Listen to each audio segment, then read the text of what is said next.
City of San Carlos City Council. And why don't we do a Pledge of Allegiance? Sure, why not? I pledge allegiance to the flag of the United States of America and to the republic for which it stands, one nation, under God, indivisible, with liberty and justice for all. Okay. All right, we expect Ms. Clapper here in a couple of minutes, hopefully.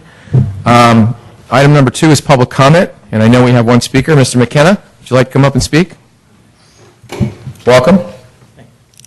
My name is John McKenna. I'm a 43-year resident of San Carlos. I'm a retired aircraft maintenance controller and mechanic. For 33 years, safety has always been my priority, and I'm fortunate to say my company has always backed me up. I'm asking that the city contract with a licensed, qualified, and certified experienced pipeline safety engineer. And what I'm suggesting that they do, engineer would represent the city before the CPUC staff engineers and law judges. Engineer would request and examine all PG&E records pertaining to Pipeline 147. Engineer would make recommendations to the city staff and city council, an unbiased opinion about the condition of the pipeline, recommend appropriate remedies to ensure the safety of the pipeline and the citizens of San Carlos and other persons using city facilities. The city staff should ensure that the person to be hired is free of bias for or against all parties involved in this dispute. The city should realize that just because the pipeline pressure has been reduced, it does not make the problem go away. It just reduces the possibility of an explosion and catastrophic leak. The city still has an 84-year-old pipeline with unknown metallurgical history and unknown internal conditions. Safety is paramount, but a pragmatic study of the pipeline is what is needed, not panic. I've also conferred with Mayor Caselli by email, and I would appreciate it if he would share those emails with the staff and the council members. Thank you. It'll be done. Thanks, Mr. McKenna, for your comments. Appreciate it. Is there anyone else wishing to speak on this item tonight? Okay, we'll move on. Item 3, new business. Consideration of resolution ending the local emergency regarding the condition of PG&E high-pressure gas line. Good evening, Honorable Mayor and members of the City Council. Jeff Malpe, City Manager. The item before you this evening is a resolution for the Council to consider, which would end the local threatened emergency, which the Council declared Friday evening in an emergency council meeting. As you are aware, I'll quickly run through a synopsis for those folks here and watching on TV, the events. After receiving an email from PG&E on Thursday as part of a meeting with staff from PG&E and staff from the City of San Carlos, which suggested the possibility that there are defects in line 147 here in San Carlos, a high-pressure gas transmission line that could result in a San Bruno-like situation. I reached out to PG&E and made a request that the utility voluntarily shut down their pipeline. When they declined to do so, I declared a threatened state of emergency here in San Carlos and asked our city attorney, Greg Rubens, to go to San Mateo County Superior Court and seek an injunction to order Pipeline 147 be shut down, which Mr. Rubens was successful in doing. I also contacted members of the City Council to let them know what I had done and to request an emergency meeting of the City Council to consider ratifying a declaration of emergency. The Council did hold such a meeting Friday evening and made such a declaration. Staff worked throughout the weekend. At some different times throughout the weekend, we operated a limited EOC I was present here at City Hall for a good portion of the day Saturday, along with Stan Maupin, our Deputy Fire Chief, our Public Works Director, was sort of running all over the Bay Area, meeting with PG&E in their San Ramon facility. We had Paul Baker in, our Superintendent of Public Works, representatives from the Sheriff's Department, legal counsel, and many others, staff members, to help us throughout the weekend. We kept the community up to date with what was happening by issuing a number of press releases. We had a number of conversations with PG&E and CPUC officials over the weekend, as well as officials from the County Department Office of Emergency Services and the State Office of Emergency Services. The process of declaring a local emergency is a legal process, and as a result of that process, it requires the county and the state to stand up certain resources which have stood up for our community and benefited our community during the last few days. But since PG&E has shut down line 147, which they did late Sunday and into the day on Monday, and since on Tuesday the CPUC stepped in and issued its own orders to PG&E, CPUC being PG&E's regulator, and have ordered that line 147 remain shut down, we feel that the initial threat has passed. We are satisfied with the current state of affairs with line 147, and as a result, I would recommend to the City Council that we end the threatened state of emergency this evening, allow those state and county resources to stand down. Should circumstances arise with line 147, the CPUC or PG&E in the future, staff won't hesitate, I won't hesitate to make a similar declaration as I did on Friday and call upon the City Council to reenact a threatened state of emergency. The staff is committed to resolving this situation in a timely manner. We met with PG&E officials this afternoon, which included the mayor and the vice mayor. We'll be going back to San Francisco tomorrow to meet with officials from the CPUC. We recognize the seriousness of the situation. I'll be coming to you as part of Monday's meeting and making a request that the council make an appropriation of $250,000 into a project fund that will allow us to hire the type of experts that were described by a member of the public just moments ago.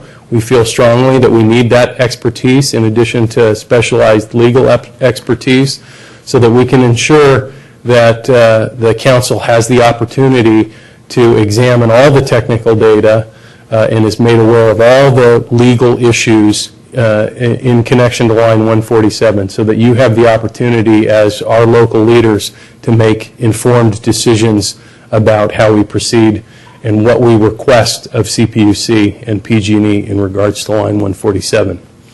So I would be happy to answer any questions you might have, as would the Chief of Police, Greg Rothis, our Deputy Fire Chief, Stan Maupin, our Public Works Director, Jay Walter, and our City Attorney, Greg Rubens. And just before I'd end, I'd like to just say a special thank you to all the folks in all the agencies and all the organizations who gave so much of their time over the last few days to help ensure that residents in San Carlos were kept safe.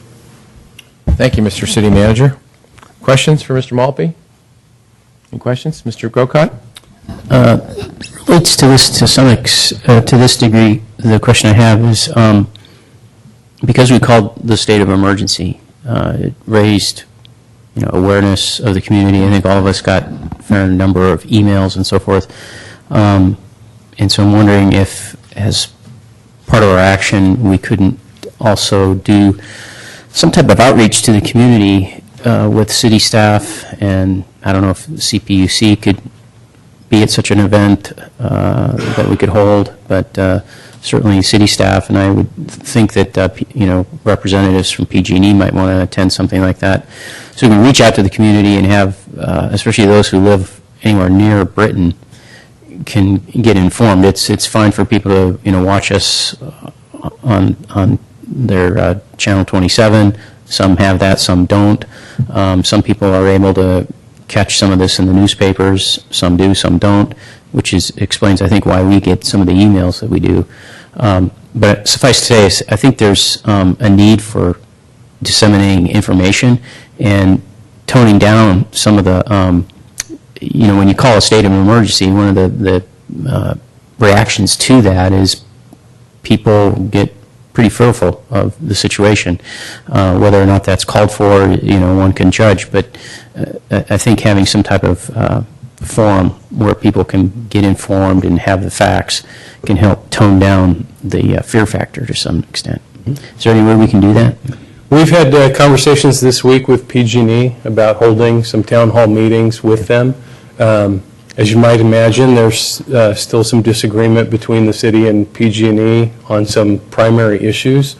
We're going to try to work those out here in the next week or so that we can go forward. I think a unified message would be a much stronger one to the community.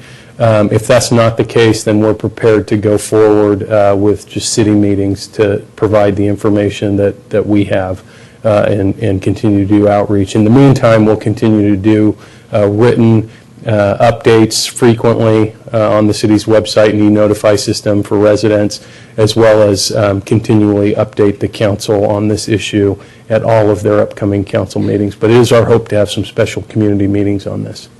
Okay. Other questions? Mr. Olbert? Yes, Mr. Mayor, thank you. Actually, not questions, just a couple of comments. One is I completely agree with Councilmember Grocott, and I'm glad to hear that we'll be doing, in addition to town hall kinds of meetings, near-term communications. I also just wanted to say that I don't know if we could do it as an action or just a consensus here. I actually would think it'd be a nice thing if we authorize the mayor to send a letter out to not only the staff but to all of the agencies who did help us, to thank them for standing up for us and for the sacrifice that they made. And then lastly, the other last comment I have is I would encourage staff to continue to research ways to react again if the line ends up being repressurized sooner than we think is appropriate. The meeting we had with PG&E officials today, I think was a good meeting, but it's also very clear to me that they operate under a significant burden of having to meet customer needs, and so their priorities may not be exactly our priorities, or the balance, I should say, of priorities might not be exactly ours. And having used the lawsuit route once, I'm not sure if that's available again, but whatever it is, I think we ought to have some kind of standby thinking about what we would do if we have to. Absolutely, and I think that'll be a large part of our discussion with the CPUC tomorrow in terms of understanding what options are available to the city as we move forward, not only in the short term here, but in the long term as we seek to be an active partner in managing the future of Line 147. We don't want this to be something that comes up today and fades into the background tomorrow. Okay. Mr. Mayor, I have Yes. just one other question. Sure. Just a clarification of terms. You had said in your verbal report just now that PG&E has shut down the line. And actually that caught me off guard a little bit earlier today because if my understanding is correct, I thought I had read something, I think from the city manager's office, that the line was shut down. But what I heard today, the definition of that means just the lowering of pressure. So can you clarify that? Sure. My understanding, and this has been confirmed by a number of very high-level PG&E officials, is that Line 147 has been shut down as a transmission line. So the valves on either end are closed. It's not currently able to receive or pass through natural gas as part of the transmission system. So in other words, it's isolated. If, for some reason the transmission system experienced a spike in pressure at this very moment, Line 147 would be isolated from that event. PG&E has left gas in the line. They've allowed the distribution system to naturally bring down the pressure to 125 pounds per square inch from the 300 pounds it had been operating at on Thursday. And there's a few reasons for that, according to PG&E. One, in an emergency situation, they may elect to just go ahead and reopen line 147. That's obviously really between them, the court, and the CPUC today. We don't have control over those valves, they do, but apparently at some point they expect to repressurize and reactivate line 147 as a high-pressure natural gas transmission line, and having some gas in the pipe is important for that process. Also, my understanding is that having some gas in the pipeline helps maintain the integrity of the pipe, and it also allows, in a localized sense, here in San Carlos, if for some reason they couldn't backfill through their other distribution channels, because there are lots of redundancies in the system, they could feed in gas to line 147 via truck. You know, they can bring in those big tanks, put some gas in line 147, again at a much lower pressure, just so it can feed the distribution system. Yeah. Any other comments or questions? If not, I'll entertain a motion for the resolution. Mr. Mayor, I'll move the council adopt resolution number 2013-101, 101, yes. a resolution of the City Council of the City of San Carlos proclaiming the termination of local emergency related to the condition of PG&E high-pressure gas transmission line 147. I'll Second? Second. Okay. Mr. Olcott, second. I should ask, is there anyone wishing to speak on this item? I didn't ask that, but I see none, so roll You call, got please. somebody? You have a I'm sorry. speaker. My bad. Thank you, Mayor, Vice Mayor, Council. My name is Papia Gamblin, and I'm with PG&E. I'm a regional director for the company. I wanted to thank the mayor and vice mayor, as well as staff, to join us today at PG&E to talk very openly and honestly about a variety of issues that have been brought up and we've been discussing over the past several months, and frankly over the last couple years as we've increased our work in the communities and investing in our infrastructure. I just also wanted to reiterate our commitment to this city, and your residents and businesses are our customers, and we want to make sure that they feel safe, and we're here to partner with you, and we really will enjoy this partnership as we work towards ensuring the safety of our infrastructure and ensuring that you feel good about the work that we're doing. So thank you. Thank you, Ms. Gamblin. Mr. Mayor, before you call the roll, may I make a quick comment? Not in response, just... Yeah, I guess so. I just wanted to mention, since it's been observed a couple of times, the fact that you and I were up at the PG&E meeting is not a reflection at all on the interests of other council members in participating. It's a Brown Act issue in terms of Right. the number of people who can go. Okay, great. Other comments, questions? All right, roll call, please. Councilmember Clapper? Yes. Councilmember Collins? Yes. Councilmember Grocott? Yes. Councilmember Obert? Yes. Mayor Grisilli? Yes. And I don't believe there's anything report from closed session. I don't think there is a report from closed session, but I'll ask Mr. Rubens. No report, because there wasn't one. Anything else? If not, meeting adjourned. Thank you.